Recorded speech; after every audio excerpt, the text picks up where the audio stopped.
before coming back to this video, I decided, I think I'll look up conic sections. And my knowledge is Wikipedia level, so I just kind of skimmed it. But Apollonius of Perga lived around 200 BC, and he's the one that wrote the book on conic sections. But conic sections go back about 200 years before him. People started studying this. Euclid was in on it, and Apollonius was the one that kind of assembled that information. Now, the definition we're going to use here is attributed to Pappus of Alexandria, who lived around 300 AD, so maybe 500 years after Apollonius.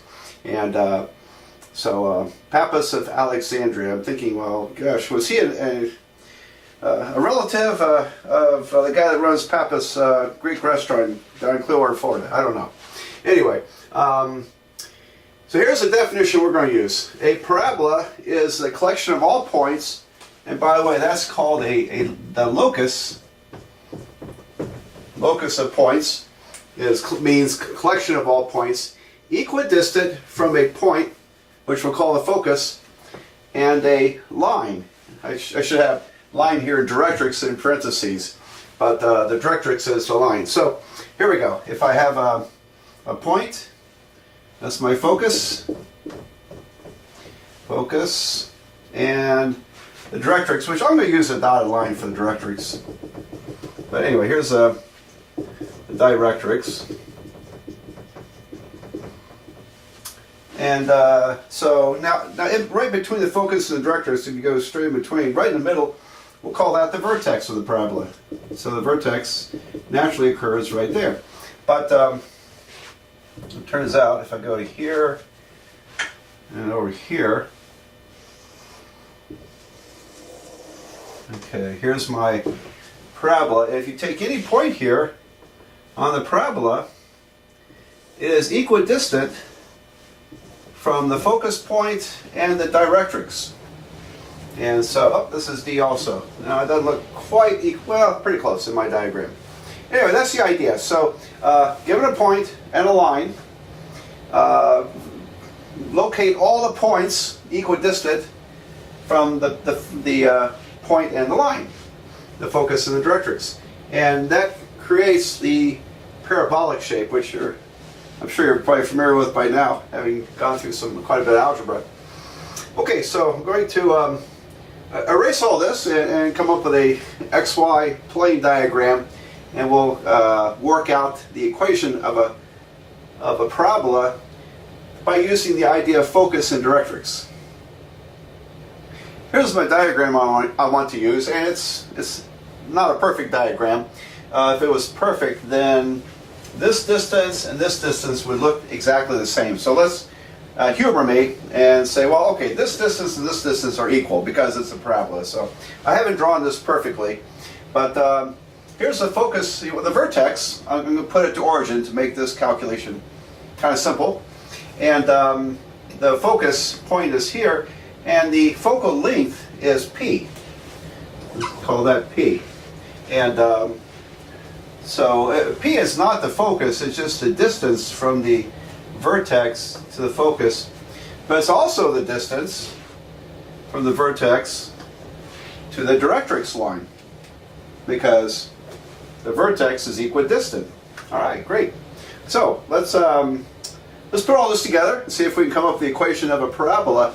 And the equation of the parabola will be defined partly by P, what the focus point is. All right, so let's see. Well, this D is easy, right?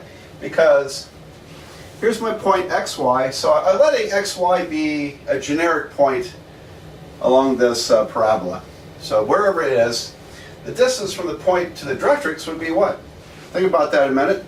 I usually ask this question in class, and people just sit around, often just wait for me to give them the answer. But once in a while, someone looks at it and says, "Oh, I know what that is." And so here's your chance. Did you figure it out? If not, if so, great. If not, we'll go on with the show. So this distance is what? From 0 to y is y. And this distance is the focal length. So I have y plus p. So D is y plus p from our vertical line segment. Now over here it's a little more complicated, but not that much. This D is supposed to be equal to that D. I'm going to draw a right triangle, okay? And how long is the base of the right triangle? Did you figure it out? I'm going from 0 to x. This is xy, so x equals 0, x equals x. That's x. The height, okay, well, it's the difference between y and p. Okay, we measure distance in one dimension by subtraction. And so I'll take the larger number, according to my diagram, the larger number is y. Y minus p is here. So according to Pythagoras, that right triangle, we have d squared equals to x squared plus y minus p squared. There you go. All right. There's one other quantity I want to work with here. It's called the Latus Rectum. It's this distance here, but we'll tackle that in a minute. All right, I'm going to simplify this. Now, rather than saying d equals the square root of this, I'm going to square d here. And d squared would be y plus p times y plus p. That equals to y squared plus 2py plus p squared. Boy, I hope that showed up on the screen. Hang on, I gotta check the camera. Ah, good. All right, sorry about that, but I forgot how I had it exactly tilted. I was afraid I was writing too high. All right, so follow that out. You get y distance squared is y squared plus 2py plus p squared. Now I'm going to set this equal to that. Let's see what happens. So I have y squared plus 2py plus p squared equals to, and now I got to multiply this one out. Now that's going to be x squared, and then when I FOIL this out, it's very similar. It'll be y squared minus 2py plus p squared.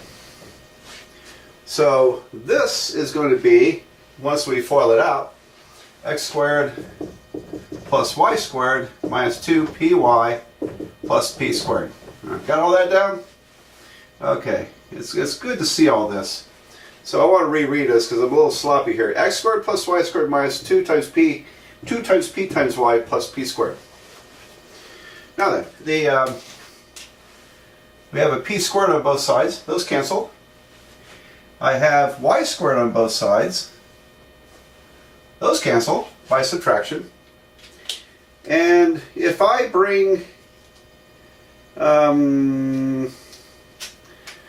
I add this over to here, it'll be plus 2py, so I have 2py plus 2py, so I have 4py equals x squared. So it's simplified down to that, and our kind of traditional way of writing this, I'm going to divide by 4p. Y equals to x squared over 4p. There we go. Alrighty. So this is kind of our template for equations of parabolas. And it's defined in terms of the focal length. Now, if you're familiar with y equals x squared parabolas, the coefficient of x squared determines if it's narrow or flat. And so if p is small, when you divide by a small number, you get a large number. So if p is small, for example, suppose if p was 1/4. 4 times 1/4 is 1. I'd have y equals x squared. It'd be just a conventional parabola. If p was 1/16, 4 times 1/16 would be 1/4. X squared divided by 1/4 would be 4x squared. That would be narrow. So here's what's happening. If I bring the focus in close, it's going to kind of bring the sides together. So bring this focus down, this comes narrow together there. If I take the focus out, in other words, if the focus length is is large. The larger the number in the denominator, the smaller it is in the numerator. So, for example, if I had p was 100, x squared over 400 would be a very flat parabola. So if I pull this out, it flattens it. So it's kind of neat. I wish I had current software on my computer where I could demonstrate this, and right by pulling this focus inside and out. It'd be kind of neat to see. Okay, well, anyway, that's one thing there. Now, before I go on, what in the world is a focus? Well, no, I'm sorry. Let me tell you about the latus rectum. What is the latus rectum? We call it in math something that's common, say, to all shapes, similar shapes, is called an invariant. So the latus rectum is an invariant of of parabolas, all parabolas. And what I mean by that, first of all, latus rectum means side straight. So I know you might be thinking something different from that word. In English, we know it is something different, and don't still go down that path. But looking it up, the word lattice in Latin is side, and rectum, it means straight. From rectum, you might say the word right probably derives from straight. I'm kind of guessing. Right or correct or straight. I'm not sure. I took Latin in high school, and it's been decades, and I don't remember it very well. So I'm afraid the Latin I took in 10th, 11th grade just didn't stick. We had a Latin teacher. I could have taken it in 9th grade. We had a Latin teacher at my junior high, and she was this lady who I think Latin was actually her original language. She was that old, and I didn't take her that year, but their cruel nickname for her was Misera Femina. All right, miserable lady. Okay, that's kind of cruel, but if you knew who this lady was, it kind of fit. Anyway, so I like to joke about my small experience with Latin, and but latus rectum. All right, let's go back to work here. Latus rectum. What in the world? It's the length of this chord. Chord means segment connecting two places on an object. And the length of this chord stretches from here to here, and it goes to the focus point. So what in the world would that be? Well, if y was equal to p,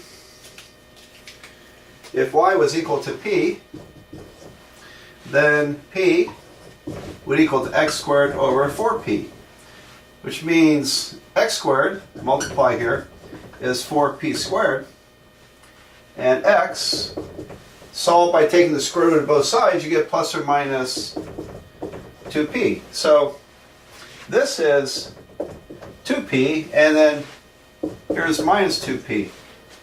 That distance, or length of the latus rectum, is 4p. So my board is getting quite crowded here, but let me write it up here. The length of the latus rectum,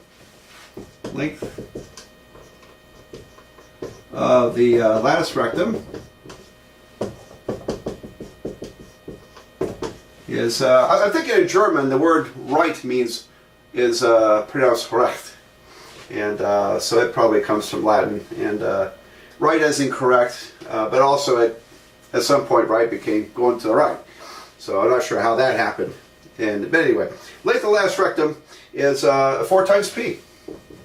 4 times the focal length. So there's the length of the latus rectum, provided you've got 1 up here, or you could have minus 1. So as long as you have 1 or minus 1 x squared, 4p is going to be the length of the latus rectum. Alright, so let's use that to help us in graphing these. And what I said is an invariant. That works for all parabolas. So, okay. Alright, so I'm going to erase all this mess, and let's apply this to a couple of problems.